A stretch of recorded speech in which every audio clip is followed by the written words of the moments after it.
কোটা আন্দোলন, এতদিন পর পোস্ট দিয়ে তোপের মুখে মেহজাবিন।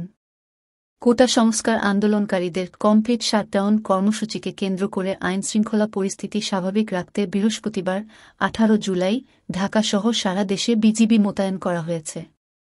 এই পরিস্থিতিতে থেমে নেই তারকাদের ফেসবুক টাইমলাইন। সরব হয়েছেন শোবিজ অঙ্গন থেকে মিডিয়া পাড়ার অনেক তারকারা। এতদিন পর ফেসবুকে পোস্ট দিয়ে তোপের মুখে পড়লেন টেলিভিশনের জনপ্রিয় অভিনেত্রী মেহজাবিন চৌধুরী। মেহজাবিনের ফেসবুক পোস্টটি তুলে ধরা হল। ছোটবেলা থেকে জেনেছি পরিবার সমাজরাষ্ট্র নারীর গায়ে হাত তোলা সমর্থন করে না। আমাদের পবিত্র ধর্মগ্রন্থ কখনো নারীর প্রতি সহিংসতা শেখায়নি। পবিত্র কুরআনে বলা হয়েছে তোমরা নারীদের সঙ্গে সদ্ব্যবহার করো। হাদিসে বলা হয়েছে তোমাদের মধ্যে সর্বাধিক ভালো মানুষ তারাই যারা নারীদের সঙ্গে সদাচরণ করে। অথচ আমাদের দুর্ভাগ্য, গণমাধ্যম বা সামাজিক মাধ্যমে আজকালের ভিন্ন চিত্র, মর্মান্তিক সব ভিডিও চিত্র দেখতে হচ্ছে। একজন নয়, দুইজন নয়, আমারই অসংখ্য বোনের উপর নির্বিকার ভঙ্গিতে হামলা চালানো হচ্ছে, রক্তাক্ত করা হচ্ছে। কি নির্মম, কি নৃশংস! ন্যায় অন্যায়ের প্রসঙ্গে পরে আসছি, তবে আমার অবস্থান থেকে বলব সর্বোচ্চ কোনো যুক্তির অজুহাতেও নারীর প্রতি এ সহিংসতা মেনে নেওয়া যায় না। না মানে না, কখনো না। ছাত্রছাত্রীরা কী বা করেছিল? তারা তাদের অধিকারের ব্যাপারে সোচ্চার হয়েছিল, কোটা সংস্কারের দাবি তুলেছিল। তাই তো? একটি গণতান্ত্রিক দেশে অধিকারের দাবি যে কেউ তুলতে পারে। কিন্তু তাই বলে নারীর গায়ে হাত তোলা, আবু সাইদের মতো সম্ভাবনাময় তরুণকে হত্যা করা এসব কি সভ্যতার পর্যায়ে পড়ে? সমাধানের অন্য কোনো উপায় কি ছিল না? গুলি কেন করতে হল? পরিস্থিতি হয়তো আজ কিংবা কাল স্বাভাবিক হয়ে যাবে। কিন্তু যে মায়ের বুক খালি হল, যে পরিবারের মুখের হাসি চলে গেল, আমরা কি সেই শূন্যতা অন্য কিছুর বিনিময়ে পূর্ণ করতে পারব? কখনো না। তাছাড়া ইতিহাস সাক্ষী, শক্তি যত বড়ই হোক, ছাত্র সমাজের ওপর চড়াও হয়ে যুগে যুগে কেউ কখনো কিছুই অর্জন করতে পারেনি। তাহলে কেন এই ব্যর্থ আস্ফালন? মহান স্বাধীনতা যুদ্ধ কিংবা আমাদের বীর মুক্তিযোদ্ধাদের আমরা সবসময় বুকের ভেতর লালন করি। আমরা গর্ব করি বীর মুক্তিযোদ্ধারা নিজেদের প্রাণের বিনিময়ে আমাদের একটি স্বাধীন দেশ উপহার দিয়েছিলেন।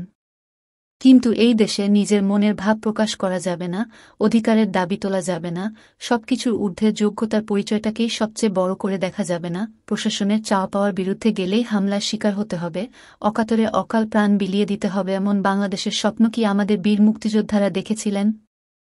আমার মনে হয় না।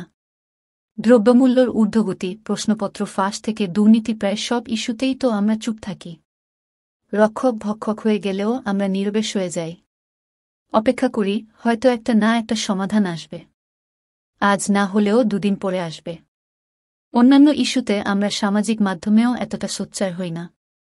তাহলে ইদানিং কেন হচ্ছি?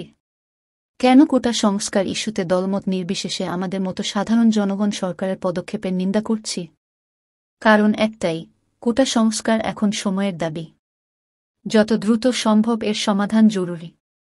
ভুলে গেলে চলবে না, আমরা এই সাধারণ জনগণই কিন্তু মেট্রো রেল, পদ্মা সেতু, উড়াল সেতু ইত্যাদি সহ সরকারের অনেক যুগান্তকারী সাফল্যে গর্বিত হয়ে হাততালি দিয়েছিলাম, গালভরা প্রশংসা করেছিলাম, সামাজিক মাধ্যমে সরব হয়েছিলাম।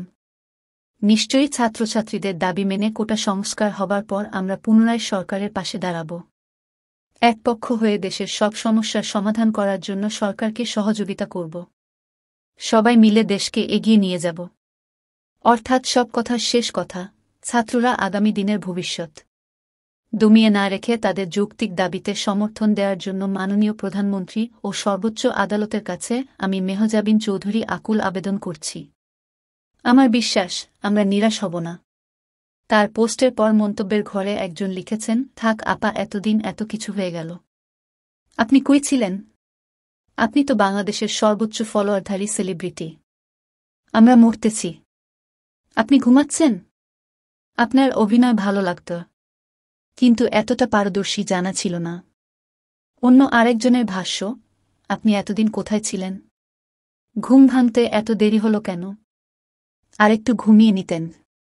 উল্লেখ্য, বুধবার 17 জুলাই কোটা সংস্কারের আন্দোলনে নিহত 6 জনের গায়েবানা জানাজা হয়েছে ঢাকা বিশ্ববিদ্যালয়ে, ঢাবি। এ সময় কফিন ছুঁয়ে আন্দোলন চালিয়ে নিয়ে যাওয়ার জন্য শপথ করেন আন্দোলনকারীরা।